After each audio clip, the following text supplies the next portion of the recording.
Jai Ho! Subscribe the channel and press the bell icon. Would never miss updates from Charamangal. थे गंभीर इल्जाम लगाता हो और वो सब तक फैलाता हो और वो व्यक्ति हमारे फैमिली फ्रेंड्स को कहकर उनमें से कई हमें ही गलत ठहराते हैं, तो हमें क्या करना चाहिए जबकि हमें बहुत गुस्सा भी आ रहा हो। कोई गलत इल्जाम लगा रहा है और हमें गुस्सा भी आ रहा है, तो हमें क्या करना चाहिए। जिसने सवाल पूछा है उसने जवाब तो दे ही दिया। उसने कहा जब कोई गलत इल्जाम लगाता है तो हमें गुस्सा आता है, तो क्या करना चाहिए। आप गुस्सा कर तो रहे हो, यू आर डूइंग रिएक्शन ना, गुस्सा तो कर ही रहे हो। अब आप गुस्सा करना पसंद करते हो तो गुस्सा करो। आप सामने वाले पर वापस कीचड़ उछालना पसंद करते हो तो कीचड़ उछालो। और आप शांति और समता रख सकते हो, धैर्य रख सकते हो तो धैर्य रखो।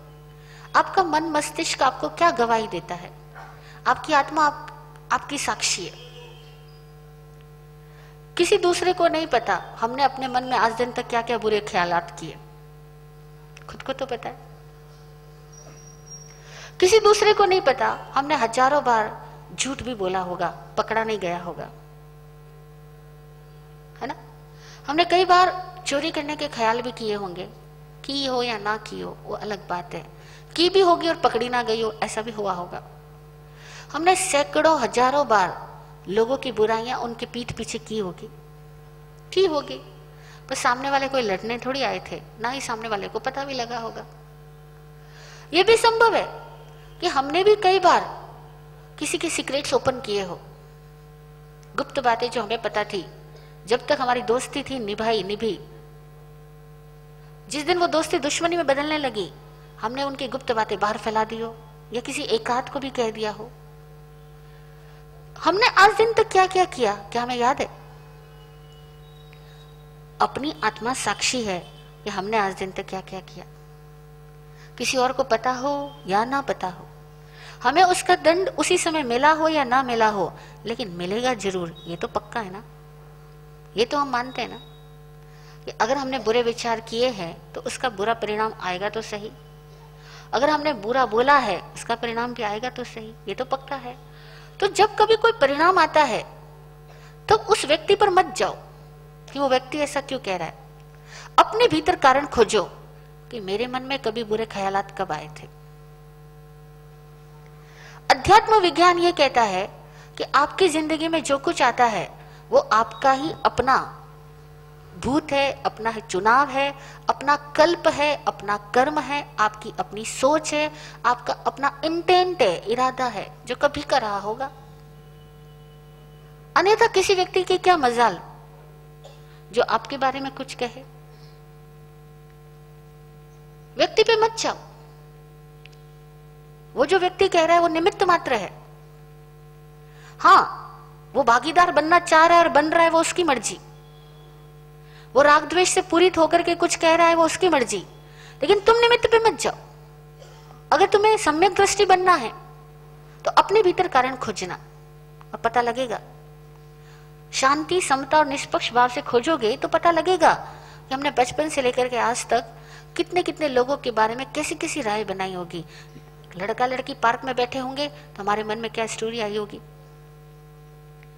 किसी को रात को घूमते जाते देखा होगा तो हमारे मन ने उनके बारे में क्या क्या राय अभिव्यक्त की होगी।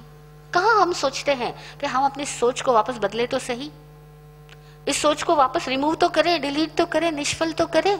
कहाँ सोचते, अंदर ऐसी कितनी लाखों सोच भरी पड़ी होगी। अगर अपने अतीत का निरीक्षण करोगे ना तो उस व्यक्ति पर गुस्सा नहीं आएगा। आप कहोगे ठीक है, वो व्यक्ति तो निमित्त बना, उसने तो मुझे मेरे ही अतीत का कोई आईना, कोई चित्र दिखाया है, बस। और तब आपको वाकई इस घटना को अपने अंदर से समाप्त करना है और भविष्य में ऐसी घटना ना हो ऐसा आप चाहते हो तो आंखें बंद करके अपने भीतर झांकना और अतीत में जहां जहां जब कभी किसी के प्रति बुरे विचार किए, बुरी राय व्यक्त की अथवा मन के ख्यालों में अपराध किए, उन सारे अपराधों के लिए क्षमा मांगना। परमात्मा की साक्षी से, सिमंदर भगवान की साक्षी से, सतगुरुदेव की साक्षी से, अपनी आत्मा की साक्षी से क्षमा मांग लेना और कहना कि मैंने जो कुछ किया, मैंने किसी को प्रकट किया या नहीं किया, मेरी आत्मा जानती है, मैं आज उन सब के लिए क्षमा मांगता हूं। जब आप क्षमा मांग चुके होंगे तो बाहर वाले व्यक्ति के ऊपर करुणा करते हुए क्षमा करना, उसको भी कहना तुम तो मात्र निमित्त बने थे, तुम्हारा कोई दोष थोड़ी है। तुमने अगर मेरे पे झूठा कलंक लगाया है तो मैंने भी कभी किसी के लिए बहुत कुछ झूठ फरेब किया होगा, अपने स्वार्थ पूर्ति के लिए बहुत माया रची होगी, बहुत कपट रचना की होगी, षड्यंत्र रचना की होगी, वही लौट के आ रहा है। मैं तुम्हें क्षमा करता हूं, तुम्हारा कोई दोष नहीं, निमित्त सदा निर्दोष होता है। और अगर तुम्हें लगता है कि मुझे कुछ भी याद नहीं आता, मैंने कुछ गलत किया ही नहीं है, तो आप ये सोचना जब तुमने गलत किया ही नहीं है तो कोई व्यक्ति अगर सूरज को गाली दे तो सूरज को क्या फर्क पड़ेगा। अगर तुम स्पष्ट हो, पारदर्शी हो, स्व पर प्रकाशक हो, तुम्हारे मन में कोई दुख नहीं है, तुम्हारे मन में कोई गलत कर्म है ही नहीं, और फिर भी कोई गाली देता है तो लेट इट बी, उसकी गाली उसके पास रहने दो ना। वो कलंक लगाता है, लगाने दो, क्या फर्क पड़ेगा।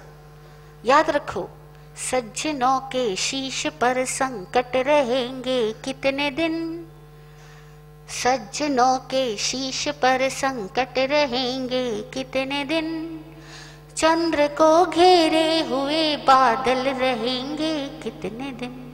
बादल आ भी गया, कभी कभी चंद्र को भी ग्रहण लगता है, सूर्य को भी ग्रहण लगता है, ठीक है, आ गया, चला जाएगा। कलंक लगाने वाला लगाए और वापस थोड़ी देर के बाद में उसको खुद को फील होना, अगर तुम सच्चे आदमी हो तो उसको खुद को फील होगा कि मैंने गलत किया।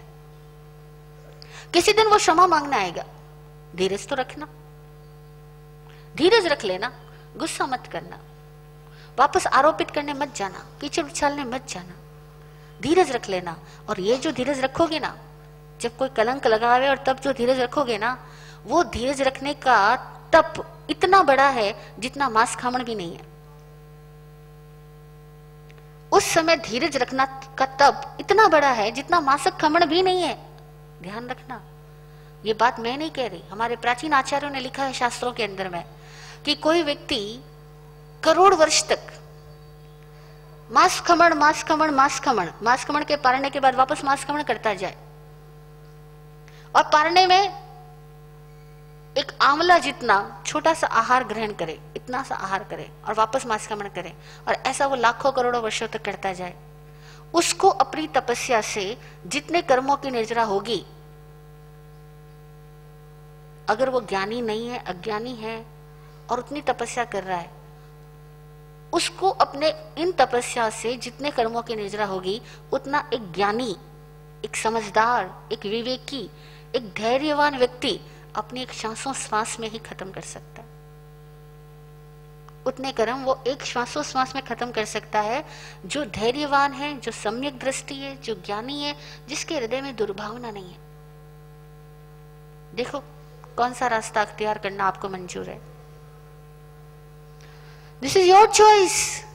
कौन सा रास्ता अख्तियार करना आपको मंजूर है वो करो। बदला लेना है तो बदला लो, नहीं तो शांति रखो, धीरज रखो और विश्वास रखो। आपका कोई गलत कर्म नहीं है तो किसी पर परवाह मत करो, वो कर्म निर्जरित हो जाएगा अपने आप से। और तुम्हारा है तो अपने अपराध की क्षमा मांग लो। कभी अतीत का है उसका भी क्षमा मांगो, उस व्यक्ति से नहीं, परमात्मा से, आत्मा से, गुरु के सामने गरहा करो और क्षमा मांगो। अपना अतीत साफ करो, वर्तमान निर्मल हो जाएगा और भविष्य उज्जवल हो जाएगा। जय हो, जय हो। प्रश्न है कि मैं घर का मुखिया हूँ, घर के सारे लोगों की सार संभाल प्रॉपरली करता हूँ, सच्चे भावों से, सद्भावों से करता हूँ। तब भी कभी कभी मुझे ऐसा लगता है कि मेरे बेटे बहू कोई मुझे मिसअंडरस्टैंड कर रहे हैं, मुझे राइटली फील नहीं कर पा रहे हैं, तो उनकी सोच से मुझे ठेस पहुँचती है। मेरे मन को जब ठेस पहुँचती है, ऐसे समय में मैं क्या करूँ। बहुत सुंदर प्रश्न है कि उन्होंने ये नहीं कहा कि दूसरे गलत है, उन्होंने कहा मैं अपने मन की ठेस को कैसे दूर करूं। दृष्टि निर्मल होने लगी है, यही सोच रखो। दूसरे गलत है ऐसा कभी आरोपित मत करो। अगर आपके मन में दुख पैदा हुआ है तो अपने दुख को दूर करने के उपाय सोचो। जब आपको लगे कि आपको कोई नहीं समझ पा रहा है और आपको आपकी फीलिंग्स को रेस्पेक्ट नहीं कर पा रहा है और आपके मन में टीस आ रही है, ऐसे समय में धर्म ध्यान विचारो। धर्म ध्यान कैसे विचारो कि सामने वाले व्यक्ति की अपनी अपेक्षाएं हैं, उसकी अपनी महत्वाकांक्षाएं हैं, उसके अपने व्यूज है, अपने व्यू पॉइंट्स है। और मैं इतना भी समझदार नहीं कि सबके व्यू पॉइंट्स को समझ सकूं, सबकी अपेक्षाओं को फुलफिल कर सकूं। इतनी भी मेरी क्षमता नहीं कि मैं सबकी अपेक्षाओं को फुलफिल कर सकूं और सबकी महत्वाकांक्षाओं के लिए उनको प्रॉपर स्थान दे सकूं। इतने भी अवसर मेरे पास नहीं।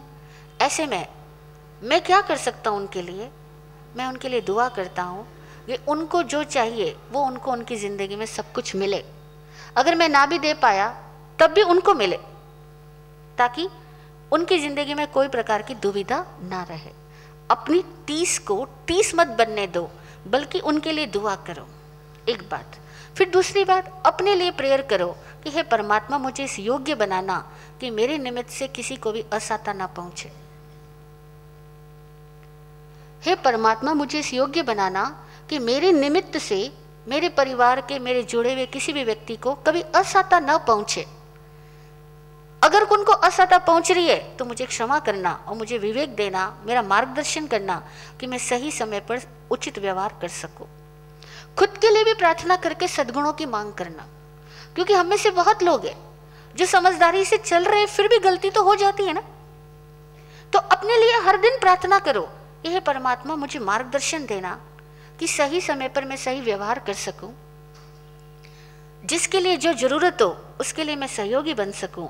और अगर मैं इनके लिए कुछ ना भी सहयोग कर पाया तब भी हे गुरुदेव, आपकी कृपा से मेरे घर के सारे लोगों को ऐसा उचित विवेक देना कि ये लोग अपनी ज़िंदगी में सही निर्णय ले और सही स्थान प्राप्त कर सके।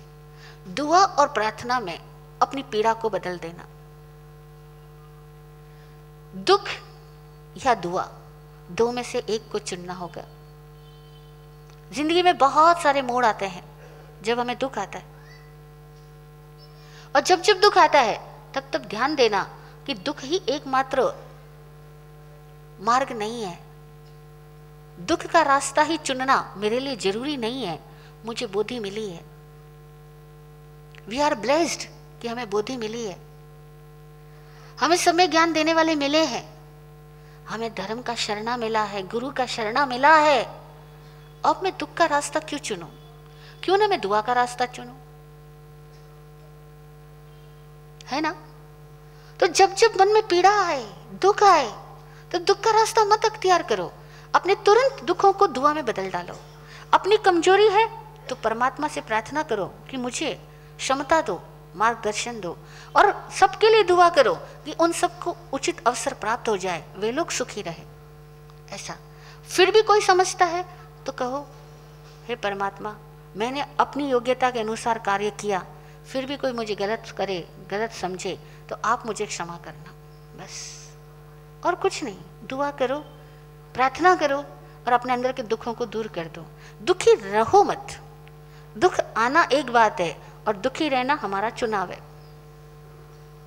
दुख की घटना, दुख की फीलिंग पैदा होना, ये आना एक बात है, ये आएगा क्योंकि ये हमारी पास्ट टेंडेंसीज है, बहुत पुराने संस्कार है कि हमें जल्दी से दुख आ जाता है किसी भी घटना को लेकर के। लेकिन दुख आना एक बात है, दुखी रहना दूसरी बात है। दुखी रहना या नहीं रहना ये हमारा वर्तमान का चुनाव है, ठीक है? दुखी रहना या नहीं रहना ये हमारा वर्तमान का चुनाव है। अगर बोधि ना मिली होती तो दुखी रहते, पर जब बोधि मिली है तो फिर बोधि का आदर करो, दुखों का क्यों करते हो? आपके पास चुनने के लिए दो मार्ग है तो फिर बोधि का ही मार्ग चुनो ना, दुखी का मार्ग क्यों चुनना? और बोधि क्या है कि मैं अपने दिल को प्रेम और दुआ से, प्रार्थना से भरता हूं, मैं अपने इन दुखों को बदल डालता हूं। और बदल लो, क्योंकि दुख आपकी फीलिंग है और आप अपनी फीलिंग को चेंज करने के लिए स्वतंत्र हो, क्षमता रखते हो। तो जब भी ऐसा लगे कि मैं परेशान हो रहा हूं, अपना कमरा बंद करो, अकेले बैठो, खुद से वार्तालाप करो, खुद से संवाद करो और खुद को वापस इंस्पिरेशंस दो कि नहीं, मुझे दुखी रहना नहीं है, मुझे सबके लिए प्रेम और दुआ ही करनी है। जय हो।